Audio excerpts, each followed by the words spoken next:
Well, thank you for joining us today. My next guest is Kathleen McEntee. She's a marketing expert. Now, she's been with us before several times, so you want to take some notes about marketing because we've just been talking a little bit about the sales side of things. So let's talk about marketing. She works with privately held businesses to help them reach their target markets, from logo and branding, traditional and digital materials, social media, PR, and websites. Kathleen and her firm can be an outsourced resource for all things marketing. Kathleen, welcome back. Thanks again for joining me today. It's my pleasure. Thank you. You were hearing some of that last interview. Are you pumped up? I am. I have to tell you, he was spot on. Sales is listening. Marketing is a whole different conversation. Most people don't get that. They don't. I really think people tend to lump marketing and sales together, and it is a whole different skill set. I remember the first time I heard that many, many years ago, and I was like, well, what? Isn't it marketing awareness and sales closing? Is that what it is? Let's get into that, but first let's talk about you and your company. Give our listeners who didn't hear you before a sense of who you are and what you do. Well, after spending 25 plus years in sales, I moved into marketing because I wanted to help individual and privately held companies up their game. I learned early on that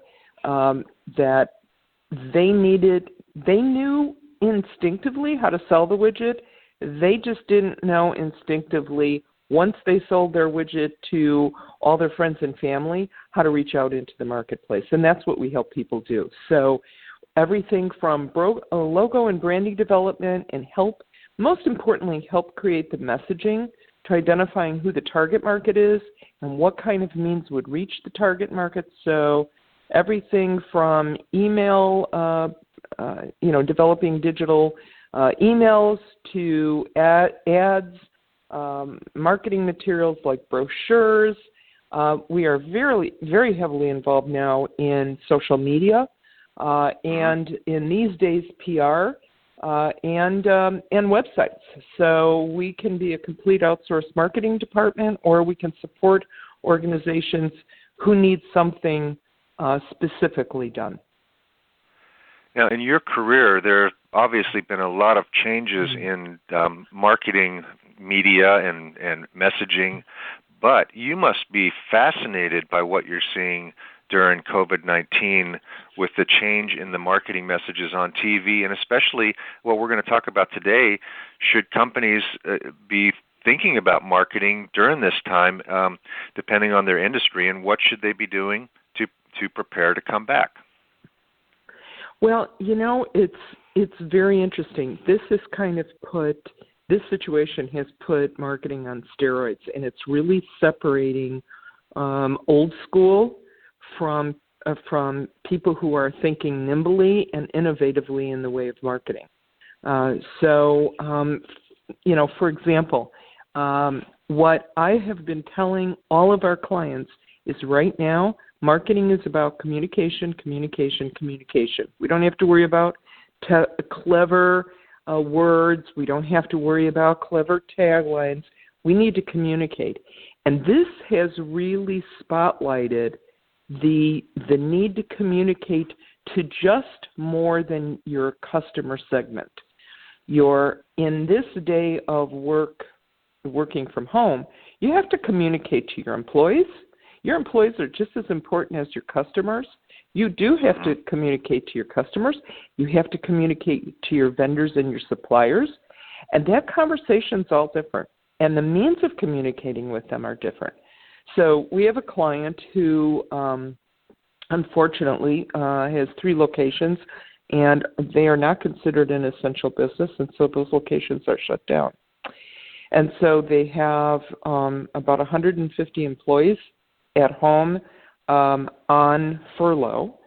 A few people in place to kind of watch over things, but by and large, the majority of the the employee base is at home. And then we have something like 5,000 regular clients. And so we have been doing everything we can to communicate with them. The employees tend to be on the younger side, so They don't open email. They look at texts. So we're creating videos. I'm putting those up on YouTube, inserting the YouTube link into a text, and we're mass texting the employees so that they can watch a video from our owner talking to them about what's happening and what's not, but giving them information along the way. Now, conversely, to the clients who happen to be, older than the millennials that are our employees, we're emailing the clients. We're inserting videos. We're actually doing quite a few videos because videos, will gain much more traction and people will be much more engaged in watching a video. But we're pushing those out via email versus text because our audiences skews a little older. But we're communicating with everyone, and we're changing the conversation. So early on and before this epidemic started, we were doing the traditional type of promotion through social media and through email and whatnot of either products or services for our clients. The minute this happened, and we saw, I was able to see a week before that the world was going to shift, we pulled all our self-promotion and started the conversation with, how can we help? Much like your previous interview where he was talking about listening, we really are now pushing, how can we help? And here's some ideas of what you can do. In other words, using our clients' expertise in pushing out suggestions on how we can help make it easier. So not self-promotion, not chest thumping, right. Pure engagement and pure offering of how we can best help use our skills to help you better. And that's resonating. We're getting emails and even from employees text back saying, thanks so much. We appreciate what you're doing for us. And that's the mode that we've been in. So we've been wildly busy because not only have we changed the conversation, but we're now engaging in more conversations with more what I'll call target markets for our clients than we had before. I mean, little did we know. We all have said, our employees are a market for us, and we need to communicate with them. And so in many cases, our clients were saying, we talk to them all the time. We have the local intranet. It's not a big deal. Well, now guess what? Now they really have to talk to their employees. And for those employees, we do have a couple of clients who are considered essential businesses. Those clients are out on the front lines. Those clients are in the field doing their those employees are in the field doing their own thing. Guess what? You have to communicate to them in a little different way, telling them how much you appreciate them, because you can't do the slap on the back. You can't get them together collectively, yet they're out there doing their thing because they're helping their clients in, fulfilling whatever the obligation, whatever the service is. It's a fascinating time. One thing I want to go back to that you mentioned, when you use a text versus when you used an email, and when you use a video versus not. I've talked many times about all the different generations in the workforce, right? From the baby boomers to the Generation Xers to the millennials, and now further on down the line, and how things have changed. Would you say in marketing, is there a simple dividing line age if you're looking at your database and you had all the dates of birth and ages, and you said, well, this group I'm going to send a text with a video, this group I'm going to send an email. Is there a dividing line age that you would use for that simple delineation? I think it depends upon the business, and I think it depends upon what you're trying to communicate. Pardon me. In the case of the client that we're using the texts for, the employees are millennials, but they're employees, and that's how they choose to communicate even in the workplace. Email tends to work okay, but in most cases, to be kind of the broadest reach. The problem with that is everybody is sending emails.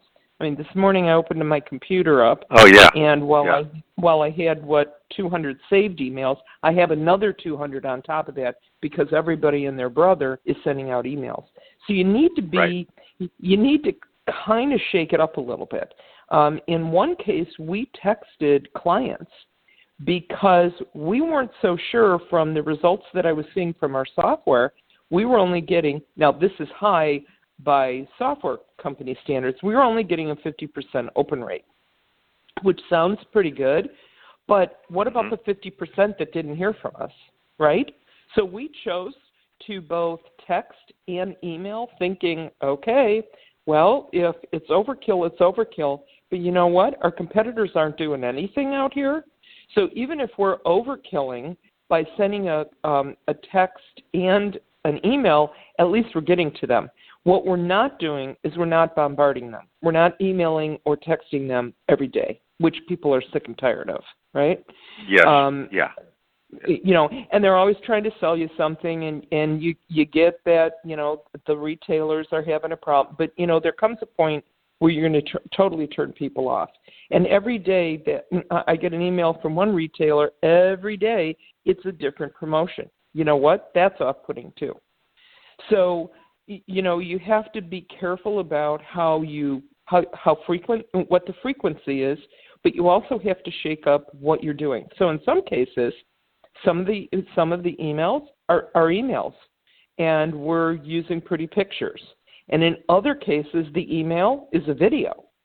So we're trying to change it up and change it out a little bit so that there is variety, people are engaged, and it's not always us talking. We're serving up, especially in social media. We're sourcing a lot of content about. We have one client that whose customers are consumers, so we're sending out content that we are sourcing of. How to keep the kids engaged at home. What's the best way to disinfect your home? Here are 5 things to do to keep yourself active and moving while working at home. That sort of thing, where we're sharing through social media other sources rather than us looking like the authority. Because the more that you share resources, the more you're seen as an advocate and the fact that you do want to give back. And in another way, one of our clients has really not been engaged. They're fairly new with us. They haven't really been engaged in any kind of community service. And I've been trying to get them, and they're a national company. They have multiple locations throughout the country. And I've been trying, they were saying, well, on a local basis we do things. And I said, we need to probably do something nationally so that everybody in the organization is engaged in giving back, and our clients, we can get our clients engaged. So we engage with the Red Cross. The Red Cross has a pretty cool program called Sleeves Up. And as a company, you can go in, you can sign on to have a campaign. We did some graphics and whatnot to spruce it up. And the email went out at 8 o'clock this morning to their customers, part of kind of an update on where the company is during COVID-19. And we introduced the campaign saying that on a national basis, we're supporting this. We want to give back to the community. What better way than to give back through blood? 1 pint of blood saves 3 lives. Please help us help our communities.